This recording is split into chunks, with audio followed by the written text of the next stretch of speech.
Los líderes religiosos que entregaron a Jesús. Cuando se habla de la muerte de Jesús, casi siempre se menciona a Roma, a Pilato, a los soldados y a la cruz. Pero hay dos nombres que permanecen en las sombras, aunque fueron clave para que todo ocurriera. Dos hombres religiosos, dos sumos sacerdotes, Anás y Caifás. Los líderes espirituales que paradójicamente conspiraron para eliminar al Hijo de Dios. Este no es solo un relato sobre traición o poder político. Es la historia de cómo la religión, cuando pierde a Dios, puede convertirse en un arma mortal. Anás y Caifás no actuaron por ignorancia.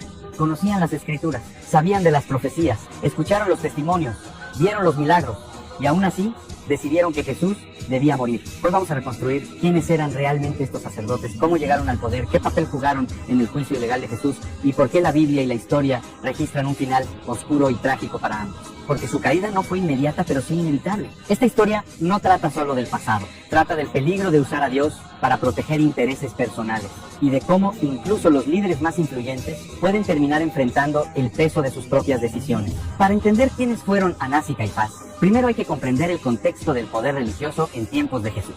El sumo sacerdote no era solo una figura espiritual, era una autoridad política, económica y social. Controlaba el templo, las ofrendas, el comercio sagrado y en gran medida la relación del pueblo con Dios. El templo no era solo un lugar de adoración, era el centro del sistema. Anás fue nombrado sumo sacerdote alrededor del año 6 después de Cristo por los romanos. Aunque fue destituido oficialmente años más tarde, jamás perdió su influencia. De hecho, algo extraño ocurría. Aunque ya no ostentaba el cargo, seguía siendo llamado sumo sacerdote. ¿Por qué? Porque el poder real nunca lo soltó. Anás controlaba el sacerdocio desde las sombras. 5 de sus hijos ocuparon el cargo después de él y finalmente su yerno Caifás fue nombrado sumo sacerdote y se mantuvo en el puesto durante casi 2 décadas, algo inusual bajo el dominio romano. Esto revela una alianza peligrosa. Roma permitía su permanencia mientras ellos mantuvieran el orden y evitaran revueltas. El templo se había convertido en una institución política. El negocio del templo generaba enormes ingresos. Los animales para sacrificio, el cambio de monedas, los impuestos religiosos. Todo pasaba por manos sacerdotales. Cuando Jesús golpeó las mesas de los cambistas, no solo denunció un abuso espiritual, golpeó directamente el sistema económico de Anás y Caifás. Ese acto fue una declaración de guerra. Desde ese momento Jesús dejó de ser solo un predicador incómodo. Se convirtió en una amenaza real, no porque liderara ejércitos, sino porque desenmascaraba la corrupción. La autoridad de Anás y Caifás no estaba basada en santidad, sino en control. Ellos no temían perder su fe, temían perder su poder.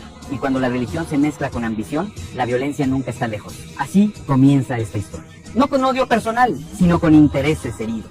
Con líderes que prefirieron proteger el templo de piedra antes que reconocer al verdadero templo viviente que caminaba entre ellos. Jesús no buscó enfrentarse directamente a Anás ni a Caifás. No organizó rebeliones ni cuestionó públicamente sus cargos. Pero cada palabra que pronunciaba debilitaba su autoridad. Cada milagro, cada enseñanza, cada vez que hablaba del reino de Dios, dejaba en evidencia que el sistema religioso estaba vacío por dentro. Jesús sanaba en sábado, perdonaba pecados y hablaba con una autoridad que no provenía del templo. Decía cosas impensables, que Dios podía levantar hijos de Abraham de las piedras, que la misericordia valía más que el sacrificio, que el templo sería destruido. Para Anás y Caifás, esto era intolerable. No solo desafiaba la tradición, ponía en riesgo el frágil equilibrio con Roma. El punto de quiebre llegó cuando Jesús resucitó a Lázaro. Este milagro no podía ocultarse. Multitudes comenzaron a creer. La popularidad de Jesús creció de forma peligrosa. Fue entonces cuando Caifás pronunció una frase reveladora. Conviene que un hombre muera por el pueblo y no que toda la nación perezca. No hablaba de justicia, hablaba de conveniencia política. Desde ese momento, la decisión estaba tomada. No se trataba de investigar a Jesús, sino de eliminarlo. El Sanedrín comenzó a buscar una forma legal de condenarlo. El problema era que Jesús no había cometido ningún crimen, así que fabricaron uno. Lo acusaron de blasfemia por decir que era el Hijo de Dios. Pero incluso esa acusación necesitaba testigos. Testigos que mintieron. Testigos que no coincidían entre sí. El juicio se volvió una farsa. Pero el resultado ya estaba decidido antes de que comenzara. Jesús fue arrestado de noche, algo ilegal según la ley judía. Fue interrogado sin defensa, golpeado, humillado y llevado primero ante Anás, no ante Caifás, no ante el consejo completo, ante el verdadero poder detrás del sistema. Ese detalle es clave. Aunque Caifás era el sumo sacerdote oficial, Anás seguía dirigiendo todo. La religión había dejado de buscar la verdad, solo buscaba protegerse. Lo que estaba ocurriendo esa noche no era solo un juicio contra Jesús. La noche en que Jesús fue arrestado no fue una noche de justicia, fue una noche de prisa, miedo y decisiones desesperadas. Jesús No fue llevado primero ante Pilato, ni siquiera ante el Sanedrín reunido legalmente. Fue llevado ante Anás. Ese detalle revela mucho más de lo que parece. Anás no tenía autoridad oficial para juzgar, pero tenía el control real. Allí comenzó un interrogatorio sin testigos válidos, sin acusación formal y sin defensa. Todo lo que ocurría violaba la propia ley judía que ellos decían defender. El objetivo no era descubrir la verdad, era provocar una declaración que pudiera usarse como condena. Jesús no respondió con discursos largos, guardó silencio. No porque no tuviera argumentos, sino porque el juicio ya estaba decidido. Cuando finalmente habló, fue para decir la verdad, que él había hablado abiertamente, que no había enseñado en secreto, y esa verdad fue respondida con un golpe en el rostro. La autoridad religiosa reaccionó con violencia ante la verdad. Luego, fue llevado ante Caifás y el consejo. Testigos falsos se presentaron uno tras otro, pero ni siquiera sus mentiras coincidían. La desesperación crecía. El juicio se estaba saliendo de control. Entonces Caifás hizo la pregunta final, la única que realmente importaba. ¿Eres tú el Cristo, el Hijo de Dios? Jesús respondió sin rodeos. Dijo que sí. Y añadió algo aún más grave para ellos, que verían al Hijo del Hombre sentado a la diestra del poder de Dios. En ese momento, Caifás rasgó sus vestiduras. Si hubieras estado allí, viendo a Jesús frente a los líderes religiosos, ¿habrías defendido la verdad o habrías guardado silencio por miedo? Porque esa noche muchos sabían que Jesús era inocente, pero casi nadie habló. Y cuando la religión calla ante la injusticia, deja de ser fe y se convierte en traición. Después de declarar a Jesús digno de muerte, Anás y Caifás enfrentaron un problema evidente. No tenían autoridad para ejecutar una sentencia capital. Bajo el dominio romano, solo el gobernador podía autorizar una crucifixión. Así que el plan debía continuar. La condena religiosa tenía que transformarse en una acusación política. Por la mañana, Jesús fue llevado ante Pilato, pero el cargo de blasfemia ya no servía. A Roma no le importaban las disputas religiosas internas. Entonces, los sacerdotes cambiaron la acusación. Presentaron a Jesús como un agitador, alguien que se proclamaba rey, una amenaza directa al César. La mentira se adaptó a la conveniencia. Anás y Caifás no comparecen directamente ante Pilato según los evangelios, pero su influencia está presente en cada palabra de la acusación. Son ellos quienes presionan, quienes incitan a la multitud, quienes mueven los hilos detrás del juicio romano. El sumo sacerdote, que debía interceder por el pueblo delante de Dios, ahora intercedía ante Roma, lo declaró inocente varias veces, intentó liberarlo, lo envió a Herodes, propuso un castigo menor. Pero los sacerdotes no cedieron, insistieron, amenazaron con acusar a Pilato de deslealtad al César. El chantaje funcionó. Aquí se revela la profundidad de la corrupción. Anás y Caifás prefirieron someterse al poder romano antes que reconocer al Mesías prometido. Eligieron proteger su posición en este mundo, aun si eso significaba entregar al justo. La multitud, influenciada por los líderes, pidió la liberación de Barrabás, un criminal, un violento, un culpable, y exigió la muerte de Jesús. El contraste no pudo ser más claro. El sistema religioso eligió al asesino y rechazó al Salvador. Cuando Pilato finalmente cedió, se lavó las manos. Pero la responsabilidad espiritual no desapareció con agua. La sangre de Jesús no cayó sobre Roma por ignorancia, sino sobre los líderes religiosos por decisión. En ese momento, Anás y Caifás habían cruzado un punto sin retorno. No solo entregaron a Jesús a la cruz, sellaron su propio destino. Porque cuando alguien usa a Dios para justificar el mal, tarde o temprano enfrenta las consecuencias. Y la historia de estos sacerdotes aún no había terminado. Cuando Jesús fue finalmente condenado y llevado a la cruz, Anás y Caifás creyeron haber ganado. El problema estaba resuelto. El predicador incómodo había sido silenciado. El templo seguiría funcionando. El orden con Roma se mantenía intacto. Desde su perspectiva, todo había salido según lo planeado. Durante esas horas, mientras Jesús era azotado, humillado y crucificado, los líderes religiosos no intervinieron para detener el castigo. Al contrario, los evangelios muestran que algunos se burlaban, cuestionaban su identidad y exigían señales. «Si eres el Hijo de Dios, baja de la cruz», decían.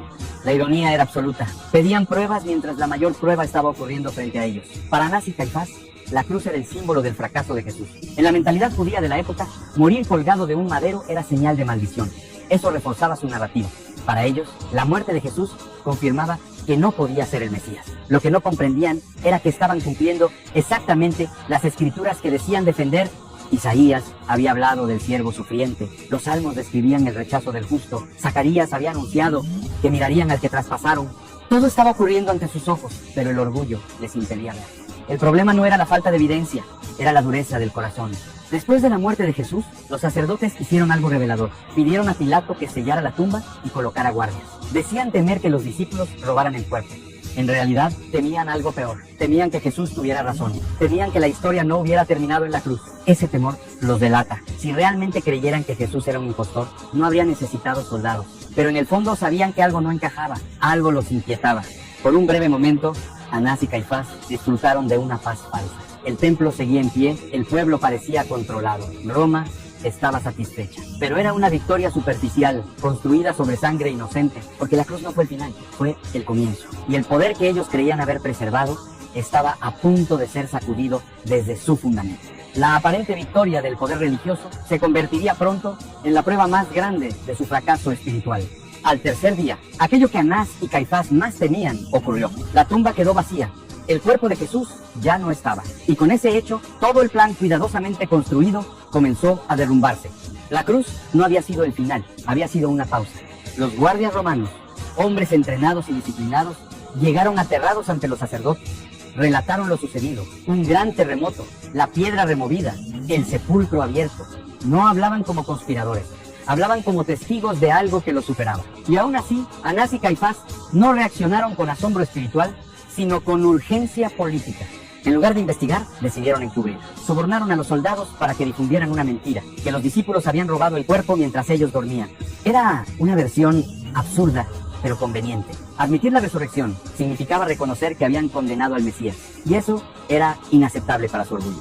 Este momento revela algo crucial sobre estos sacerdotes. Ya no estaban engañados, sabían que algo sobrenatural había ocurrido, pero eligieron combatir la verdad antes que someterse a ella. Prefirieron vivir con una mentira sostenida por poder antes que humillarse ante Dios. Mientras ellos cerraban filas, el mensaje de la resurrección comenzó a expandirse. Los discípulos, antes temerosos, ahora predicaban con valentía, decían abiertamente que Jesús había resucitado y que Anás y Caifás eran responsables de su muerte. El nombre de Jesús, lejos de desaparecer, se multiplicaba. Cada predicación era una acusación directa. Cada milagro realizado en el nombre de Jesús debilitaba más la autoridad religiosa. El templo ya no era el centro espiritual. El poder había cambiado de manos. Para Anás y Caifás, la resurrección fue una derrota silenciosa. No podían negarla públicamente, pero tampoco podían aceptarla. Quedaron atrapados entre la evidencia y su ambición. Y esa tensión comenzó a corroernos desde dentro. La resurrección no solo venció a la muerte, expuso a quienes creían tener el control. Demostró que el poder humano, cuando se enfrenta a la voluntad de Dios, siempre pierde. Y desde ese momento, Anás y Caifás ya no luchaban contra un hombre, luchaban contra una verdad que no podía ser enterrada. Después de la resurrección de Jesús, Anás y Caifás siguieron ocupando sus posiciones por un tiempo, pero algo había cambiado de forma irreversible. Ya no controlaban el relato, ya no dominaban la conciencia del pueblo como antes. El nombre de Jesús, al que intentaron borrar, se pronunciaba ahora con más fuerza que nunca, incluso dentro del mismo templo. Los apóstoles predicaban abiertamente, sanaban enfermos, afirmaban sin miedo que Jesús había resucitado y que ellos lo habían visto. Y lo más grave para los sacerdotes, señalaban directamente a las autoridades religiosas como responsables de su muerte. Pedro llegó a decirles en su propio rostro que habían matado al autor de la vida.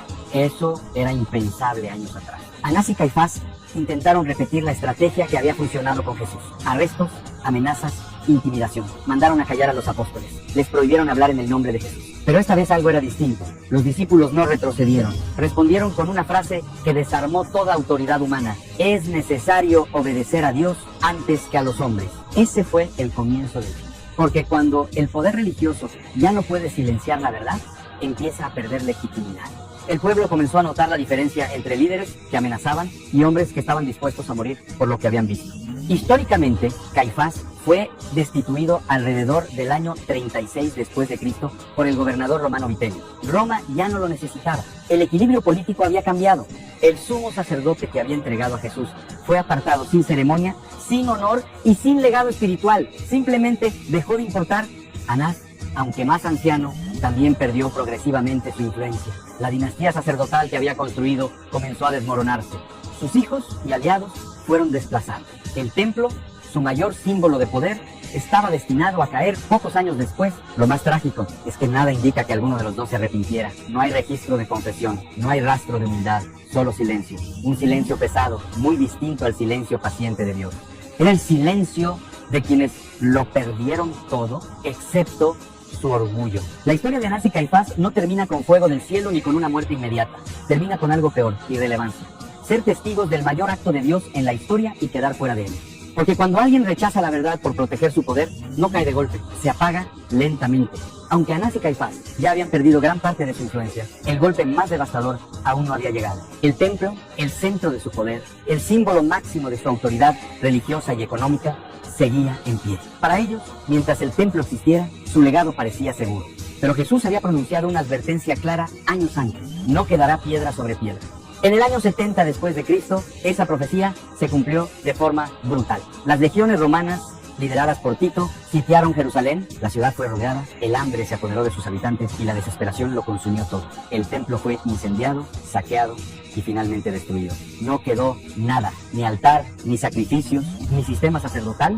Con la caída del templo, el sacerdocio tal como Anás y Caifás lo conocieron dejó de existir para siempre. El lugar desde donde manipularon la fe, explotaron al pueblo y conspiraron contra Jesús fue reducido a ruinas. Este evento no fue solo político o militar, fue profundamente espiritual. Sin templo, ya no había sacrificios diarios, ya no había intermediarios humanos. El sistema que ellos defendieron con violencia quedó obsoleto. Y lo más irónico es que, mientras el templo caía, el mensaje de Jesús seguía expandiéndose por todo el mundo. Los seguidores de Cristo no dependían de un edificio, no necesitaban altar de piedra, predicaban a un Mesías vivo, a un sacrificio perfecto que no necesitaba repetirse. El cristianismo crecía mientras el antiguo sistema desaparecía. Para los sacerdotes que habían rechazado a Jesús, esta fue la confirmación final de su error, no con palabras, sino con hechos. El juicio no cayó de inmediato sobre ellos, pero cayó sobre todo aquello que representaban. Fue la prueba de que Dios no habita en estructuras corrompidas por el orgullo. Anás y Caifás buscaron salvar el templo eliminando a Jesús, pero al hacerlo, sellaron la ruina de ambos. Porque cuando se destruye la verdad para proteger una institución, al final, la institución también cae. La Biblia no dedica muchos versículos a describir la muerte de Anás y Caifás. Y este silencio no es casual. A veces, la mayor condena no es una muerte violenta ni un castigo público, sino desaparecer de la historia sin honor, sin legado y sin redención. Ese fue su destino. Fueron testigos directos de los milagros, del juicio, de la cruz, del sepulcro vacío y del crecimiento imparable del cristianismo, y aún así eligieron resistir hasta el final. Ese es el aspecto más trágico de su muerte. No fue el cómo murieron, sino el por qué vivieron. Usaron a Dios como herramienta de poder, transformaron la fe en negocio. Confundieron autoridad espiritual con control humano, y cuando Dios se manifestó de la forma más clara posible, lo rechazaron. La escritura es clara al respecto. A quien mucho se le da, mucho se le demandará. Anás y Caifás no pecaron por ignorancia, sino por soberbia, no por falta de luz, sino por amor a las tinieblas. Su juicio no fue inmediato, pero fue seguro. Mientras ellos desaparecían, los apóstoles daban su vida por Cristo. Mientras su nombre se borraba, el nombre de Jesús era exaltado en toda nación. Mientras su poder se extinguía, el reino de Dios avanzaba. La trágica muerte de Anás y Caifás no necesita detalles sangrientos para ser impactante. Su final es una advertencia silenciosa. No hay posición religiosa, título ni autoridad que pueda proteger a alguien de las consecuencias de rechazar la verdad. Y aún te da una última reflexión, porque esta historia no termina con ellos, termina con nosotros. La historia de Anás y Caifás no es solo el relato de dos hombres que participaron en la muerte de Jesús. Es la radiografía de un peligro eterno. Cuando la religión se separa de Dios, puede convertirse en su peor enemigo. Estos sacerdotes no eran ateos, no eran paganos, no eran ignorantes, eran expertos en la ley, guardianes del templo, líderes del pueblo, y aún así fueron capaces de condenar al Hijo de Dios. No lo hicieron porque no reconocieron la verdad. Lo hicieron porque reconocerlo les costaba demasiado. Les costaba su poder, su prestigio, su sistema. No fueron los pecadores comunes quienes llevaron a Jesús a la cruz. Fueron los líderes religiosos. Anás y Caifás creyeron que podían usar a Dios mientras les fuera útil y silenciarlo cuando se volviera incómodo. Creyeron que la fe era una herramienta que podían controlar, pero Dios no se deja manipular, y la cruz, que ellos vieron como una victoria, se convirtió en su juicio. Esta historia no fue escrita para señalar con el dedo al pasado, sino para examinar el presente, porque el espíritu de Anás y Caifás no murió con ellos. Vive cada vez que la religión se usa para dominar, para enriquecerse, para callar la verdad. Vive cuando se protege la institución por encima de la justicia. Vive cuando se habla de Dios, pero se rechaza a Cristo. La pregunta final no es si Anás y Caifás fueron malos hombres. La pregunta es más personal y más peligrosa. ¿Qué hacemos nosotros cuando la verdad de Dios desafía nuestra comodidad? ¿La aceptamos o buscamos silenciarla? Jesús no murió porque salió. Murió porque se entregó y resucitó para demostrar que ningún poder religioso, político o humano puede destruir la verdad. La historia de estos sacerdotes nos deja una advertencia clara y eterna. Es posible estar muy cerca de Dios y aún así no conocerlo. Es posible predicar su nombre y oponerse a su voluntad. Y es posible creer que se le sirve mientras se le traiciona.